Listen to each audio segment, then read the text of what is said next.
Baik, Assalamualaikum warahmatullahi wabarakatuh.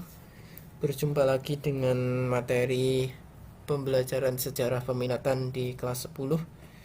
Kali ini kita akan membahas mengenai kebudayaan pada masa praaksara. Sebelumnya saya akan memperlihatkan teori evolusi Charles Darwin, bahwa manusia itu merupakan hasil evolusi dari kera yang kemudian semakin berjalannya waktu semakin disempurnakan, semakin disempurnakan, semakin disempurnakan. Meskipun teori evolusi ini uh, memiliki uh, sanggahan, karena ada missing link atau sebuah fase yang tidak terhubung. Jadi setelah fase C misalnya, langsung ke fase E. Nah, yang D itu masih menjadi perdebatan sampai sekarang. Seperti dengan evolusinya, ternyata hasil kebudayaan ini juga mengalami kemajuan yang bertahap. Mungkin yang semula dia hanya memakan buah-buahan atau tumbuh-tumbuhan yang tersedia di alam,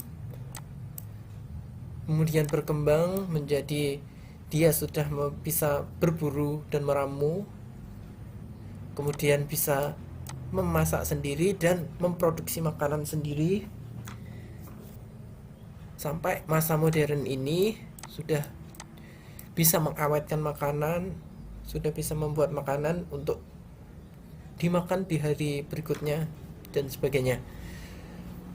Alat-alatnya pun mengalami perkembangan, misalnya dari batu-batu sederhana yang tersedia di alam, kemudian dia sudah bisa memodifikasi batu menjadi alat yang bisa difungsikan dan berkembang lagi menjadi alat yang sudah lebih canggih yang terbuat dari batu, sampai kemudian itu bisa membuat alat-alat yang terbuat dari logam.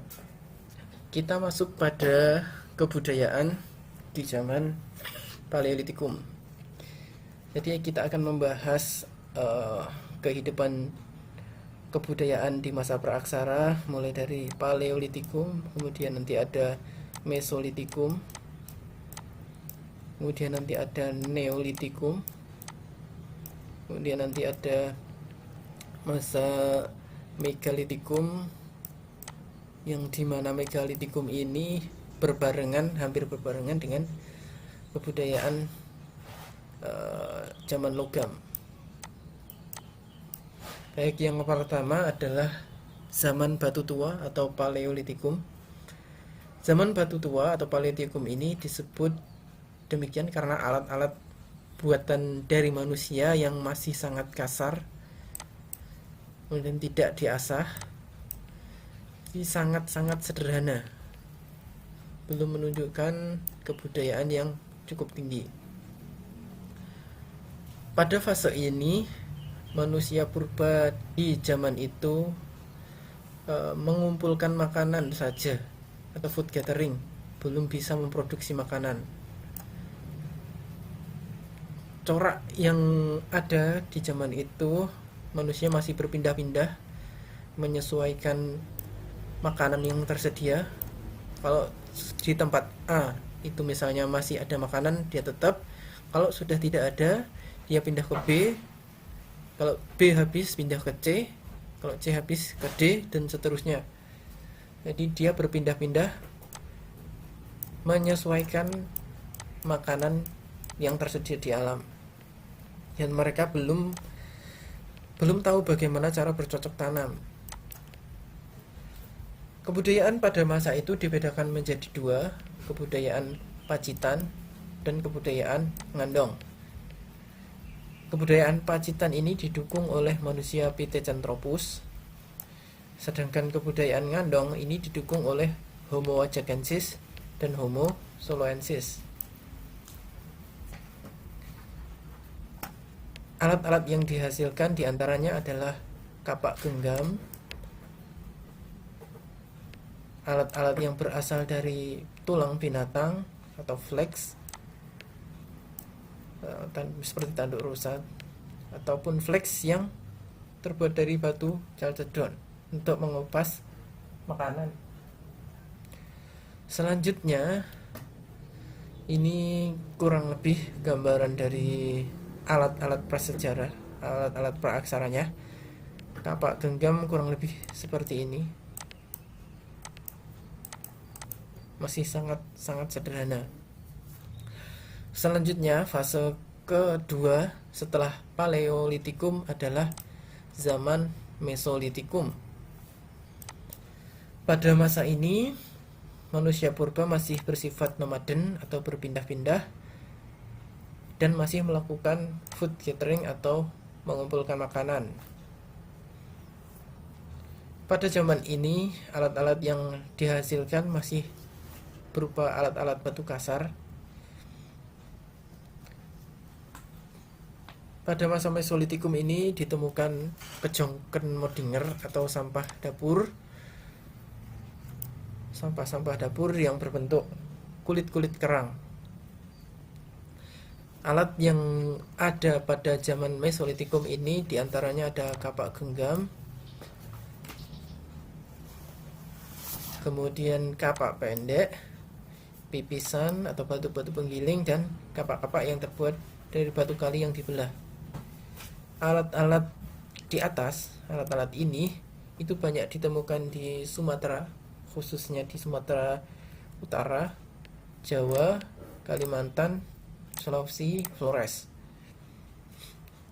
Alat-alat kebudayaan Mesolitikum ini ditemukan di Gua Lawa, Sampung, Jawa Timur, disebut Abris Sosroce, antara lain flex, alat serpih, maupun ujung mata panah.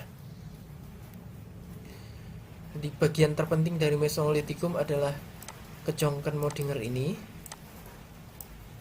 Yang kedua ada Abris Sosroce. Ini adalah 3 bagian penting dari kebudayaan Mesolitikum: pebble culture, alat kebudayaan kapak genggam dari kejongken modinger, bone culture atau kebudayaan yang berasal dari tulang, flex culture atau kebudayaan alat serpih dari Abris Sosroce. Pebble culture atau yang biasa disebut dengan kebudayaan kapak genggam ini ditemukan di Sumatera pada tahun 1925. Van Steen Gellenfels ini melakukan penelitian di Bukit Kerang dan hasilnya menemukan kapak genggam. Kapak genggam tersebut dinamakan dengan pebble atau kapak genggam yang berasal dari Sumatera, sesuai dengan lokasinya penemuan, yaitu di Pulau Sumatera.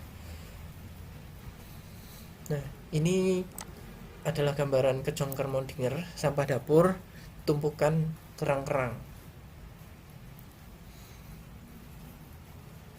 Oke, next, kebudayaan tulang sampung atau bone culture. Ini ditemukan di Gua Lawa di Sampung, Ponorogo, Madiun. Ini ditemukan alat-alat dari batu seperti ujung panah dan flex. Selanjutnya adalah flex culture. Abris Sosroce ini adalah gua tempat tinggal yang di dalamnya nanti ditemukan alat-alat tersebut. Penyelidikan pertama dilakukan oleh Van Steen Gellenfels di Gua Lawa, Sampung, Jawa Timur, Ponorogo, Jawa Timur. Ini adalah alat-alatnya yang kurang lebih bisa kita lihat. Oke, next. Adapun pendukung dari kebudayaan Mesolitikum adalah manusia Papua Melonosuid. Ciri-cirinya adalah hidung agak besar, bibir tebal, kulit gelap. Dia adalah manusia jenis Papua Melonosuid. Fase berikutnya setelah Paleolitikum, setelah Mesolitikum adalah zaman Neolitikum. Pada masa ini alat-alat manusia lebih halus dan lebih indah, seperti diantaranya adalah kapak persegi, kapak batu, dan ada ditemukan perhiasan, sudah mengenal pakaian, tapi dari kulit kayu. Ditemukan juga tembikar. Sedangkan manusia jenis ini yang mendukung kebudayaan ini adalah bangsa Austronesia.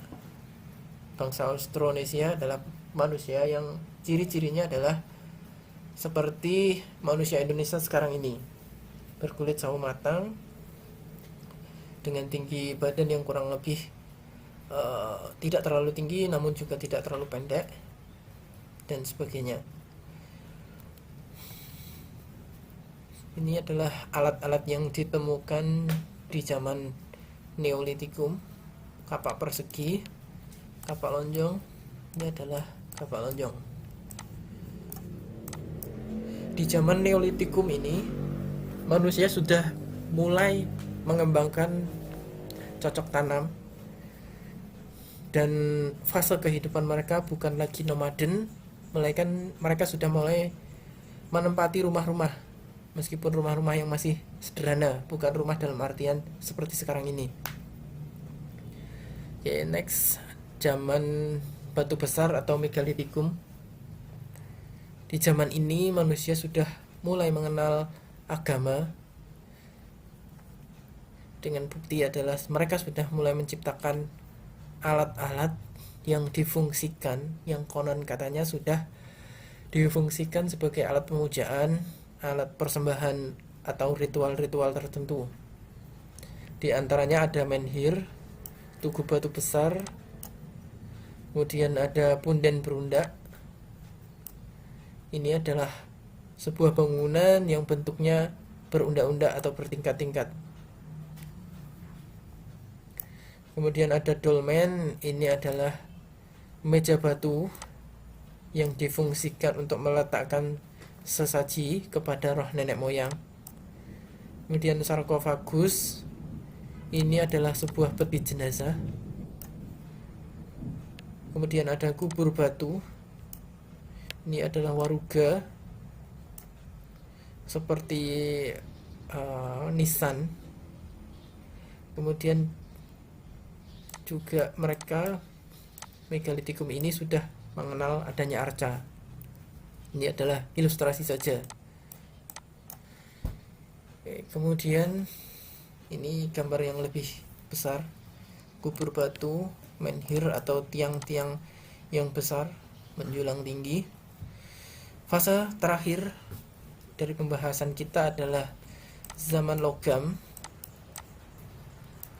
di mana pada zaman logam ini dipengaruhi oleh kebudayaan Dongson. Jadi ketika kebudayaan Dongson itu berkembang, maka dia menyebarkan pengaruhnya ke Nusantara. Contoh-contoh alat-alatnya adalah satu, kapak corong, kemudian nekara. Nekara adalah ini gambarnya. Nekara yang kecil itu disebut dengan moko nanti. Nekara yang bentuknya kecil. Kemudian bejana perunggu, kurang lebih seperti ini ilustrasinya. Kemudian ditemukan juga arca perunggu. Selanjutnya kita akan membahas pembagian masa praaksara berdasarkan corak kehidupan. Yang pertama adalah masa berburu dan meramu, kemudian masa bercocok tanam, dan masa perundagian. Masa berburu dan meramu berlangsung pada zaman Paleolitikum. Bercocok tanam ini mulai berkembang pada masa Mesolitikum dan berkembang secara pesat di zaman Neolitikum. Sedangkan di zaman masa perundagian ini sudah mengenal bercocok tanam tingkat lanjut, dan masa perundagian ini mereka sudah menetap, bukan lagi nomaden seperti di masa Paleolitikum maupun di masa Mesolitikum. Pada zaman perundagian ini juga sudah mengenal peralatan yang berasal dari logam seperti perunggu dan besi. Pada masa itu ada teknik menciptakan logam dibedakan menjadi teknik pertama yaitu bivalve, yang kedua itu cire berdua. Baik, demikian tadi materi kita mengenai kebudayaan pada masa praaksara. Sekian, assalamualaikum warahmatullahi wabarakatuh.